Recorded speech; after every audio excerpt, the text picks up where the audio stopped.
नमस्कार बहनों, आखिर दुनिया जहां में जब सभी चीज़ों में तरक्की हो रही है तो मैया योजना का 21वां और 22वां किस्त अभी तक उपलब्ध क्यों नहीं हुआ है। जब सरकार के पास 14,000 करोड़ का बजट है तो फिर भी इंतजार किस बात का है। जानिए पूरी बात इस वीडियो में, बने रहिए। सबसे पहले मैं आप लोगों को इस योजना का संक्षिप्त परिचय दे देता हूँ। इस योजना में 2,500 रुपये प्रति माह का बात किया गया था, जिसमें कुल मिलाकर के 56 लाख लाभार्थी जुड़ी हुई हैं। और इस योजना का केवल लक्ष्य था झारखंड का गौरव। झारखंड का गौरव बोले तो महिलाओं को, ग्रामीण महिलाओं को और शहरी महिलाओं को आर्थिक रूप से सशक्त बनाना था। और 22वां किस्त अभी तक नहीं आया तो इसका सबसे बड़ा रुकावट है सत्यापन। आप सभी लोग जानती हैं कि बीच में भौतिक सत्यापन हो रहा था। भौतिक सत्यापन बोले तो फिजिकल वेरिफिकेशन, जिसमें आपके यहाँ घर घर में आंगनबाड़ी महिलाओं को आना था, वो लोग आपका भौतिक सत्यापन करती। नहीं तो आप भी जा करके जो है तो अपना फॉर्म पंचायत भवन से लेकर के या फिर अपने ब्लॉक से लेकर के अपना सत्यापन वहाँ पे करवा सकती थी। लेकिन पुनः बात करें तो दस्तावेजों, यानी कि कई बहनों से दोबारा आधार और उनका बैंक का विवरण मांगा जा रहा है। यानी कि शुरू में आप लोगों ने जिस प्रकार से अपना फॉर्म भरा था, जब मैया योजना का आप लोगों ने फॉर्म भरा होगा तो वहाँ पर आप लोगों से जो है सो आपका आधार कार्ड, आपका पैन कार्ड, आपका बैंक खाता, पासबुक का विवरण मांगा गया होगा। तो वो सब फिर जो है सो किन्हीं महिलाओं से मांगा जा रहा है। अब बात करें तो क्योंकि ये एक फिजिकल प्रोसेस है तो ये प्रक्रिया थोड़ी धीमी हो चुकी है। इस सत्यापन के कारण भुगतान की गति में कुछ समय के लिए कमी आई है। कुछ समय के लिए क्या, बहुत ही ज़्यादा कमी आई है। जो 21वां और 22वां किस्त आप लोगों के खाते में 1 से 15 तारीख के बीच आना था, आज 25 तारीख के बाद भी आपके खाते में वो पैसा अभी तक नहीं आया है।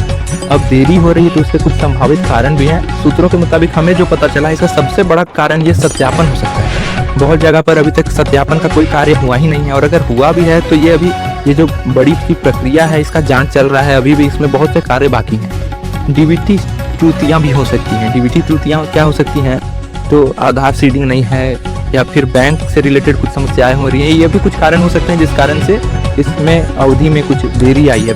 पात्रता जांच भी एक कारण हो सकता है, यानी कि जिसमें सभी लाभार्थियों का इनकम टैक्स और सरकारी नियमों का पालन करते हुए फिजिकल वेरिफिकेशन किया जा रहा है। इसके कारण भी कुछ दिक्कत हो सकता है, या फिर क्योंकि ये एक फिजिकल प्रोसेस है तो इस सभी को ऑनलाइन फॉर्मेट में भी लाना है, तो तकनीकी त्रुटियां भी हो सकती हैं, तकनीकी कुछ दिक्कत भी हो सकता है, जिस कारण से इसमें आप लोगों को देरी देखने को मिल रहा है। सबसे बड़ा सवाल अब भी यही है कि अगर बजट उपलब्ध है तो सभी पात्र महिलाओं को यानी लाभार्थियों को भुगतान कब तक मिलेगा। वैसे देखा जाए तो इसका कोई ऑफिशियल डेट नहीं हम लोग को अभी तक दिया गया है, लेकिन लाखों महिलाओं को इसका राहत नहीं मिला है। लाखों महिलाओं को इसका अभी भी इंतजार है। हमारे पास इस किस्त से लेकर के जो भी नवनीतम अपडेट है वो हम आप लोगों को बता दे रहे हैं। ऐसे तो सभी महिलाओं को 22वीं किस्त का इंतजार है, 21वीं 22वीं किस्त दोनों का इंतजार है। तो बता दूं कि जब भी इस योजना का किस्त यानी कि 21वां और 22वां किस्त सरकार के द्वारा दिया जाएगा तो सबसे पहले सत्यापित लाभार्थियों को ही दिया जाएगा, यानी कि जिन महिलाओं का सत्यापन हो चुका है सबसे पहले उन्हें पैसा मिलेगा।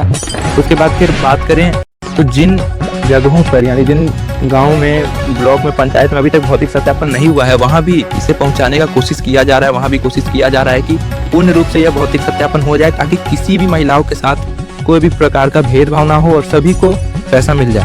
मैं आप लोगों को बस अब यही सलाह दे सकता हूँ कि अगर आपका भौतिक सत्यापन हो चुका है तो आप इंतजार करिए, और अगर नहीं हुआ है तो एक बार प्लीज जाकर के अपना डीबीटी स्टेटस और बैंक आपका आधार से लिंक है कि नहीं, आप सब तुरंत जांच कर लीजिए। क्योंकि अगर किसी कारणवश बिना सत्यापन वाली महिलाओं को भी पैसा दिया जाएगा तो बैंक सीडिंग और डीबीटी स्टेटस जरूर सरकार चेक करेगा। आप लोगों को अगर ये नहीं रहेगा तो आप लोग किसी कारणवश इस किस्त को प्राप्त नहीं कर पाइएगा। अंतिम निष्कर्ष यही है कि घबराइए नहीं, धैर्य रखिए। उपलब्ध तथ्यों के अनुसार यह कोई साजिश नहीं बल्कि प्रशासनिक और सत्यापन संबंधी प्रक्रिया है। अगर आप पात्र हैं और आपका सत्यापन पूरा है तो आपकी राशि क्यों नहीं आएगी। आप लोग इस बात को जान लीजिए, अगर आपका सत्यापन है तो आराम से आप लोगों को राशि मिलेगा। अगर आपका सत्यापन नहीं है तो फिर भी आप तक सत्यापन करने की प्रक्रिया को पहुंचाया जाएगा। आप लोगों से इंतजार कीजिए और सरकार पर भरोसा रखिए।